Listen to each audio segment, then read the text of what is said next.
Hello everybody, it's Servade here with my first Roblox video. I'm sorry if the editing isn't the best, but I suppose it's alright since it is my first.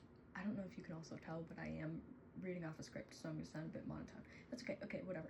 I'll be showing a lighting tutorial with some objects in the studio. You can follow along if you'd like, or skip to a certain section of YouTube if that allows it. Whatever, okay. Before this, please go into Roblox Studio, click on Rendering, and then change your editor quality level to 21 to give it a nicer look. We'll start with the main lighting section. First, we have appearance. We can see that the ambience changes color only on the inside, mostly on the inner parts of the shadows. It can also affect the underside of certain objects like this ball.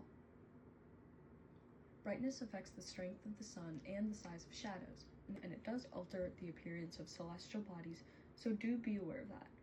I can't really seem to show you guys what color shift bottom is right now, but both of those basically change the color of the surfaces that aren't being touched by the light and vice versa. Well, color shift bottom does the ones that aren't being touched. Apologies. The environment scale changes the shade of the shadows for objects, and the environmental specular scale essentially does the same but makes it more gray and is less strong. Global shadows take away all shadows, but objects facing downward still keep a bit of an outline, so you're gonna see a little bit of that. To be honest, lighting style can only really be seen in dark places or at night. This has to do with like fire, torches, whatever you're using, something that emits light. Realistic gives you a harsher color feeling, while soft spreads it out a little bit more. It kind of reminds me of the earth and light concentration, which I like to talk about.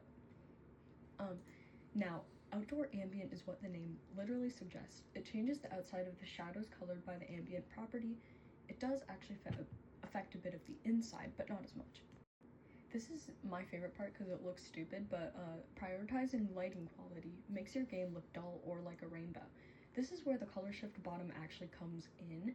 The hue color you put into the color shift bottom does affect more of the lighting quality that you're going to see if you switch that off. I'm going to now skip to geographic longitude, which affects where the celestial bodies are throughout the sky. So clock time and time of day are quite obvious. This changes where shadows hit, where the sun is, or the moon, but the ambient will be stronger, so do watch out when you change the clock time or time of day. The problem is, what is the difference between these two? Clock time is used more during scripting, for example, to maybe change the time when you touch something.